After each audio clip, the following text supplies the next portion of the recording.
Tak lama setelah sayembara penangkapan begal diluncurkan oleh Gubernur Jawa Barat Deddy Mulyadi, 3 terduga pelaku begal diklaim ditangkap warga. Sayembara ini juga membuat banyak warga Jawa Barat turun ke jalan untuk memburu pelaku begal.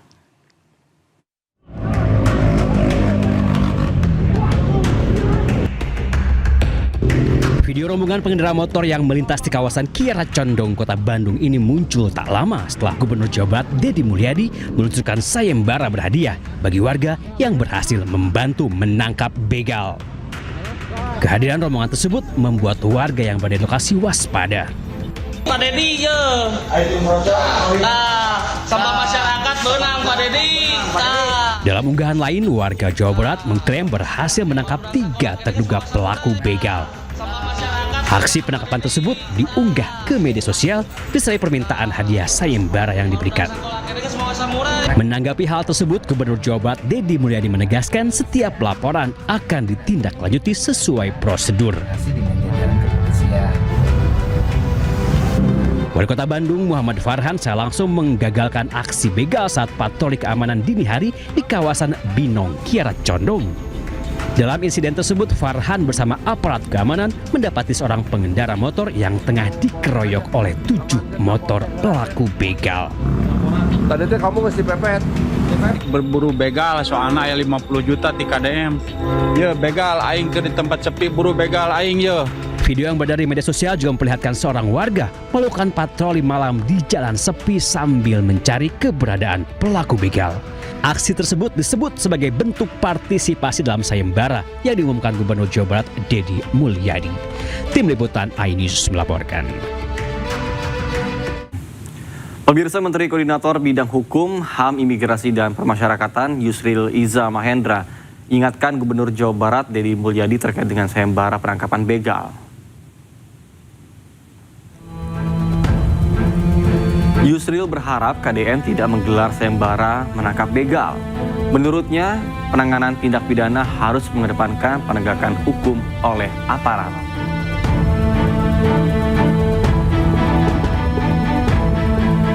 Bahkan Yusril juga ingatkan, iming-iming hadiah seperti yang disayembarakan KDM dapat mendorong sebagian orang bertindak di luar koridor hukum.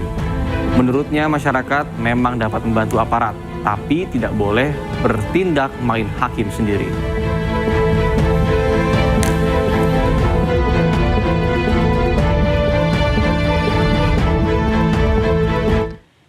Ya, sebelumnya aksi begal yang kian meresahkan warga di Jawa Barat mendorong Gubernur Jawa Barat Deddy Mulyadi untuk mengambil langkah tegas. Selain meminta polisi meningkatkan patroli, Pemprov Jawa Barat juga menggelar sayembara berhadiah hingga 50 juta rupiah.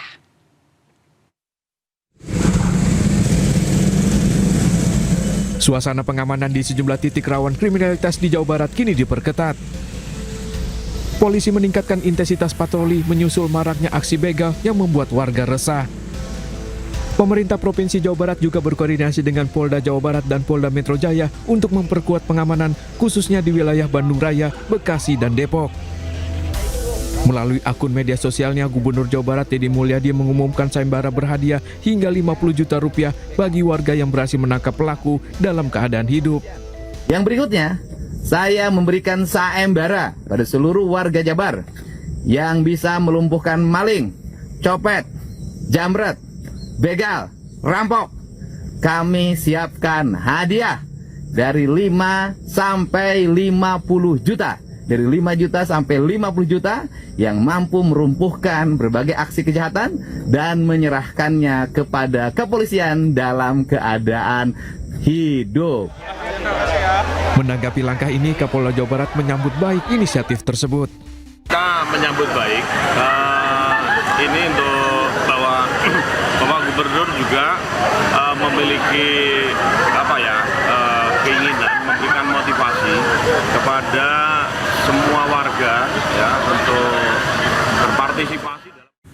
Informasi lainnya pemirsa, mantan kuasa hukum Roy Suryo Ahmad Hozinuddin menanggapi dikabulkannya eksepsi Dr. Tifa dan pra-peradilan berjilid-jilid Roy Suryo dalam kasus ijazah Joko Widodo. Menurut Hozinuddin, keduanya pengecut karena menghindari pembuktian keaslian ijazah di pokok perkara.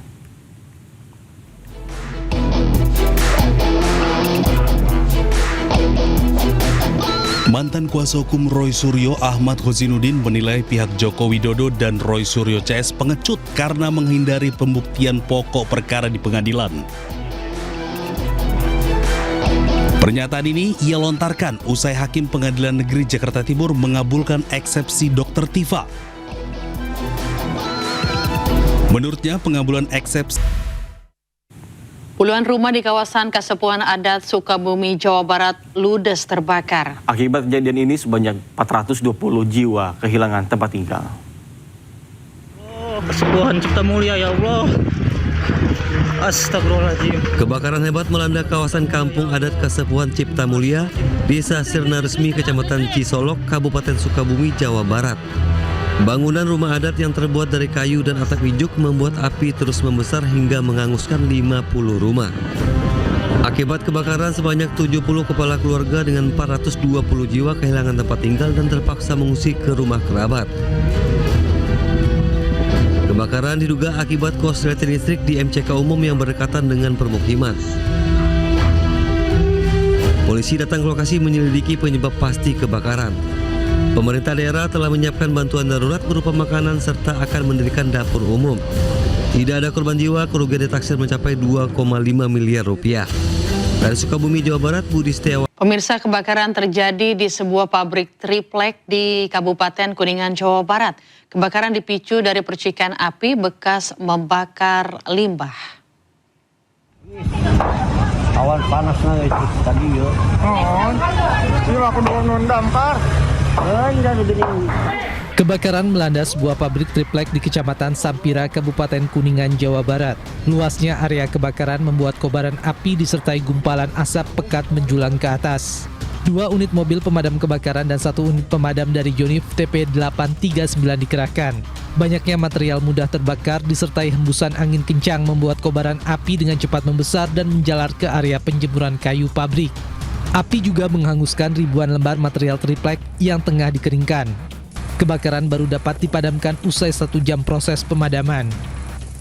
Bahan baku diperkirakan kurang lebih kerugian itu 72 juta ditambah bangunan 15 saung yang panjang 50 meter 5 buah dan yang 10 buahnya ukuran 30. Sementara itu titik api berawal dari saung sebelah selatan, diduga dari pembakaran percik.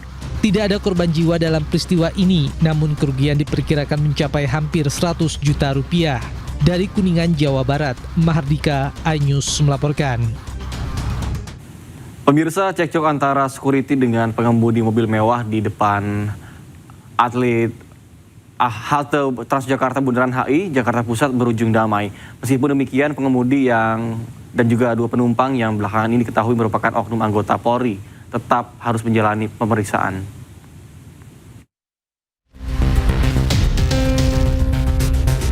Setelah menjalani mediasi di Polsek Metro Menteng, kedua belah pihak akhirnya sepakat menyelesaikan perselisihan secara kekeluargaan. Meski berakhir damai, polisi menegaskan proses hukum tetap berjalan. Dugaan pelanggaran lalu lintas dan penggunaan plat nomor yang tidak sesuai masih ditangani di Telantas Polda Metro Jaya. Sementara pengemudian penumpang yang merupakan oknum anggota Polri masih menjadi pemeriksaan oleh Paminal. Terkait dengan tadi yang disampaikan, ada beberapa dugaan perbuatan arogansi dari rekan pengemudi maupun penumpang. Ini malam ini juga akan ditindaklanjuti dari Bit Propam Polda Jawa Barat. Insiden bermula saat sebuah mobil minibus diduga menerobos lampu merah di simpang bundaran Hotel Indonesia, Jakarta Pusat. Seorang petugas security yang berada di lokasi berupaya menegur pengemudi, namun berujung cekcok dan rekaman viral di media sosial. Gubernur DKI Jakarta Pramono Anung menyatakan berdasarkan rekaman CCTV milik Pemprov DKI, pengemudi terlihat melakukan pelanggaran lalu lintas dan diduga menggunakan plat nomor palsu. Dan terlihat bahwa mobil Alphard itulah yang kemudian melanggar. Dan kemudian kami juga mendapatkan laporan bahwa mobil yang pakai plat itu adalah plat palsu. Sehingga dengan demikian orang yang menegur harusnya yang diberikan sanksi, dan saya sudah minta untuk aparat penegak hukum, kalau kemudian ini tidak bisa diselesaikan secara baik, ya tentunya yang melakukan seakan-akan berkuasa begitu, padahal dia salah, itu harus diberi sanksi. Pramono juga menyebut Security telah menjalankan tugas dengan baik dalam menegakkan ketertiban. Dari Jakarta, Tim Liputan iNews melaporkan.